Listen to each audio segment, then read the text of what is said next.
Perhatikan baik-baik, anak kecil ini baru berusia 7 tahun. Tangannya memegang panah mengejutkan langit. Beratnya 10.000 kati. Dia mencoba menarik tali busur untuk menembakkan panah mengejutkan langit ini. Tapi terlalu berat. Bahkan dengan seluruh kekuatannya, masih tidak bisa menariknya. Tapi masih belum mau menyerah. Hanya melihat dia memutar matanya. Lalu punya ide.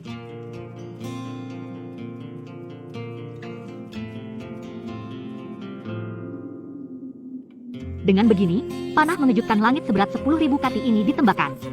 Biarkan panah ini terbang sebentar di udara dulu. Dua murid permaisuri Shiji di gunung besar akan pergi ke gunung untuk mengumpulkan herbal. Tiba-tiba ditembak oleh panah mengejutkan langit yang ditembak oleh Enesha.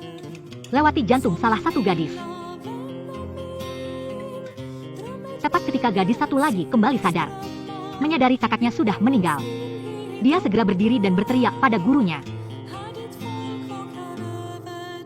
Yang datang dari kejauhan adalah permaisuri Shiji. Melihat murid tertuanya yang telah ditembak mati oleh panah. Dia sangat sedih. Dalam sekejap mata, langsung menarik keluar panah itu. 3 karakter terukir di badan panah. Panah mengejutkan langit.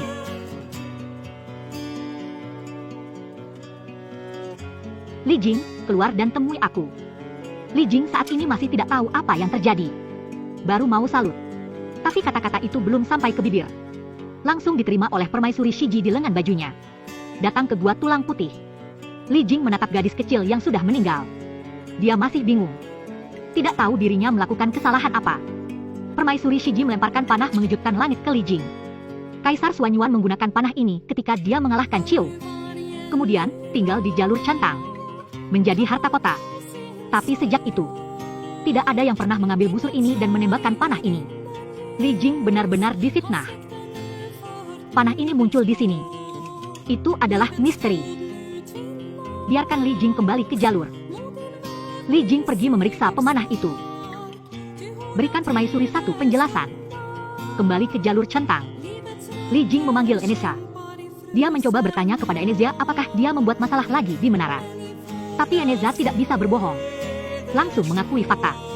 Ketika Li Jing mendengar ini, dia sangat marah. Mengabaikan halangan dari istrinya. Langsung tarik Enesha gua tulang putih. Bersedia mengakui kesalahan kepada permaisuri Shiji. Mungkin bisa mendapatkan keringanan hukuman. Tetapi ketika Li Jing masuk untuk mencari permaisuri Shiji, Enesha bertemu dengan murid lainnya. Kayu kering terbakar. Keduanya masih kecil. Tidak ada yang akan mengalah. Keduanya saling berteriak. Enesha melihat kalah ke Ori. Mengayunkan gelang semesta. Mati satu lagi. Tapi adegan ini kebetulan dilihat oleh Li Jing dan permaisuri Shiji yang datang. Melihat muridnya yang sekarat, permaisuri Shiji hampir gila. Dia bersumpah akan memotongnya menjadi berkeping-keping. Lalu mengejarnya. Satu-satunya orang yang bisa menyelamatkan Enesha sekarang adalah gurunya, Tai Zhenren.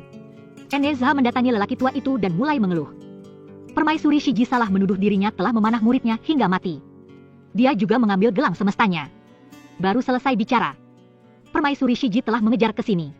Turun dan langsung biarkan lelaki tua itu menyerahkan Enesha. Tapi bagaimana bisa Tai Zhenren yang selalu melindungi anak peduli padanya? Tidak akan memberi kepadamu, lelaki tua itu menjelaskan bahwa Enesha adalah reinkarnasi dari mutiara spiritual. Di masa akan datang akan membantu Jiang Zia untuk menyelesaikan tujuan besar.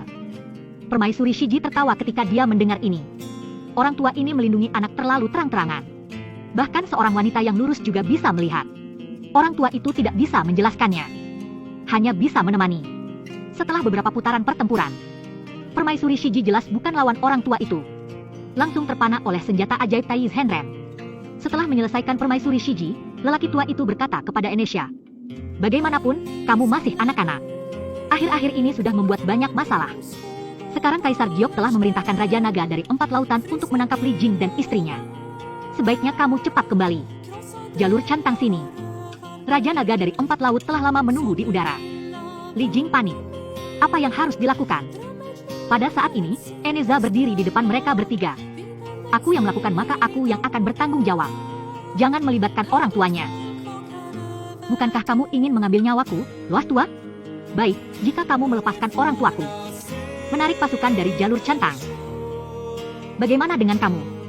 Nyonya segera berjongkok dan membujuk Enesha agar jangan gegabah. Mengatakan bahwa dia bersedia menggunakan nyawanya sendiri untuk menukar nyawa Enesha. Tapi Enesha menolak. Dia berbalik dan berkata kepada Li Jing lagi. "Sejak Ananda lahir, ayah telah membenci Nasha. mengatakan bahwa anak ini adalah bencana orang tua. Tapi Eneza juga ingin menyenangkanmu. Terakhir kali aku mengambil tenden naga juga untuk merajut baju besi untuk Anda. Li Jing benar-benar tersentuh dengan apa yang dikatakan oleh Enesia. Tanpa sadar, air mata mulai mengalir dari mata. Meragu-ragu sebentar. Dia tetap berbalik badan dengan kejam. Ayah, dengarkan aku. Terakhir kali aku membunuh Pangeran Naga, aku menyusahin kalian. Eneza tidak berbakti. Sekarang Eneza mengembalikan tubuhnya padamu. Kelak tidak akan melibatkan lagi. Eneza.